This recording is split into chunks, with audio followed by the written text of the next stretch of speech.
гости города-курорта Анапа.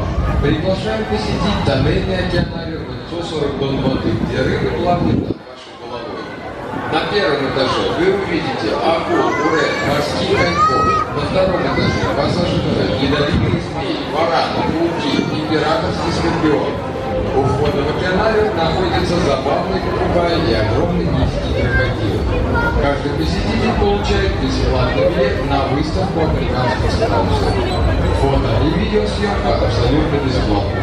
Время проведения в океанариуме не ограничено. Вход детям до 2 лет свободен.